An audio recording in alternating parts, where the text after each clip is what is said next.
Саламатсыздарбы, урматтуу Бишкек шаардын тургундары, урматтуу Ленин райондун тургундары жана шайлоочулары. Биз бүгүн силер менен баарыбыз бирге бир чоң саясий окуянын алдында турабыз. Бул 10 сентябрда боло турчу Кыргыз Республикасынын парламенти жогорку кеңешке Ленин району боюнча бир мандаттуу округтан депутатты шайлоо. 32 жыл болду Кыргыз мамлекети, Кыргыз эли эркиндикке жетип, эгемендүү мамлекет, эгемендүү эл болгонуна. 32 жылдын ичинде Кыргыз мамлекети, Кыргыз эли кандай гана кыйынчылыктарды башынан өткөргөн жок. Ушул 32 жылдын ичинде биздин мамлекет, биздин элибиз бир топ албан ийгиликтерге жетишти. Ошол эле учурда кыйынчылыктар деле болду. Жетишпеген маселелер да болду. Чечилбеген да маселелер болду. Көйгөйлүү маселелер чогулуп келип, бир нече инкылап, революцияга алып келген учурлар да болду. Эмне үчүн бизде эле айрым мамлекеттер 32 жылдын ичинде чоң ийгиликтерге жетишип, дүйнө жүзүнүн өнүгүп келаткан ири мамлекеттердин, чоң элдердин арасына толук кандуу мүчө болуп кошулуп, ошол мамлекеттер менен бирге алдыга жылып баратат. Анализдеп көрсөк, мунун себептери комплекстүү. Бир нече себептери бар. Анын мунусу биринчи орунда, тигиниси экинчи орунда деп айтууга болбойт. Баары эле чечкиндүү маселелер, чечилбеген маселелер.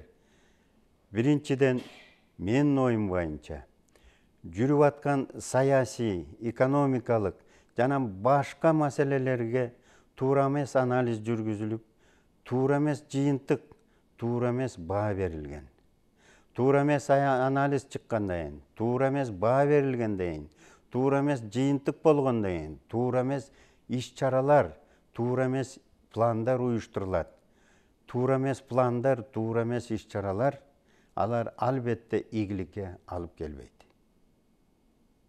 Буга көп себеп болду. Анын ичинде саясий дагы, экономикалык дагы. Бирок ошого карабастан Кыргыз эли, Кыргыз мамлекети айрым жетишкендиктерди биз белгилеп кетсек деле болот. Биз дүйнө жүзү мамлекеттерин уюмдарынын мүчөсү болдук биздин мамлекет.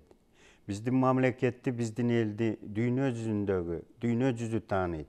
Башка мамлекеттер кызыгып, ушул Кыргыз мамлекети, Кыргыз эли кайсы жол менен барат экен, кайсы багытта өнүгөт экен, алдында турган ашууларды кантип ашат экен, көйгөйлүү маселелерди кантип чечет экен деп, ушундай ой пикир менен бизге көзүн артып турган кези.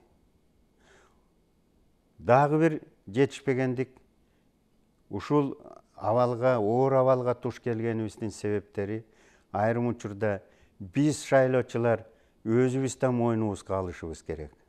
Айрым учурларда биз ошол болбогон убадаларга ишенип, ошол убадалардын өз сөзүнө, убадаларына жооп бербеген талапкерлерге ишенип, ошолордун артына ээрчип кетип, анча-мунча тыйын тыпырга, анча-мунча чайпайга алданган учурларыбыз да болду. Мына биз да өзүбүз ошол жоопкерчиликти сезип, биз да бүгүн түшүнүшүбүз керек. Өлкөнү өзгөртөбүз десек, эл өзгөрсүн десек, саясат өзгөрсүн десек, өлкөнүн экономикасы өзгөрсүн десек, элибиз, жерибиз алдыга жылып, өркүндөп өссүн десек, биз өзүбүздү да өзгөрткөндөн унутпашыбыз керек. Биз баягы мурдагыдай бүгүн жашап, мурдагыдай ката кетиргенге акыбыз да жок, убакыт да жок, мезгил да өзгөрүлдү.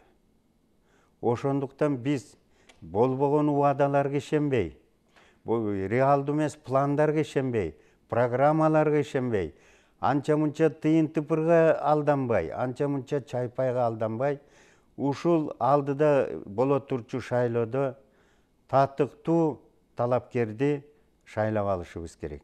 Мен ойлойм, менин билимим, менин тажрыйбам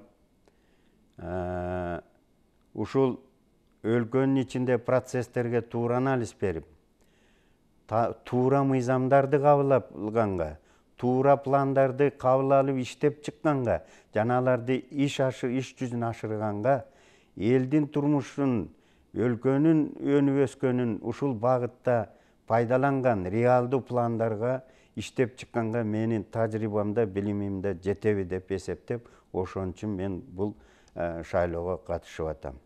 Ошондуктан урматтуу шайлоочулар, келечекте 10 сентябрда боло турчу шайлоодо алданбагыла. Албетте ойлогон ойду кыстаган турмуш жетет. Айрымдарыңардын экономикалык, үй бүлөлүк шарт абалдар мүмкүн оордур. Берсе алгыла, бирок добушуңарды сатпагыла. Балдарыңардын келечегине балта чаппагыла. Биздин өлкөбүз, кыргыз элибиз өнүп өсүшүбүз керек. Мун үчүн баарыбыз жөнөкөй шайлоочу бизден баштап өлкө жетекчилерине чейин баарыбыз өзгөрүлүп, баарыбыз башкача мамиле кылып, башкача көз караш менен, башка мамиле менен маселелерди, алдыбызда турган маселелерди чечкенге аракеттенишибиз керек. Ленин району шайлоочуларды, мен силерге бекем ден соолук жана ийгиликти каалаймын. Ленин бир мандаттуу округтун депутаттыкка талапкер Мамытов, номер 15. Уважаемые жители города Бишкек, уважаемые жители и избиратели Ленинского района, мы стоим на пороге значительного события.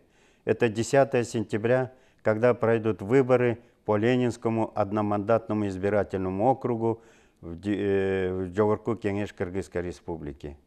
32 года независимости. За 32 года наша республика и наш кыргызский народ добился значительных успехов. Были победы громкие, но были и поражения, были неудачи, были нереализованные планы. Все это объясняется целым рядом причин, в том числе неправильным анализом, неправильной оценкой, неправильными планами. Время меняется, мы должны поменяться. В этом тоже мы, избиратели, отчасти виноваты, что оказались сегодня в очень трудной ситуации республика.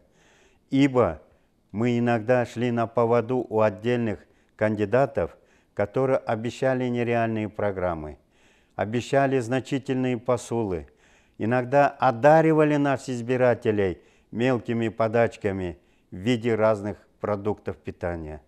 Я думаю, настало время сделать правильный выбор и избрать достойного кандидата по Ленинскому одномандатному избирательному округу.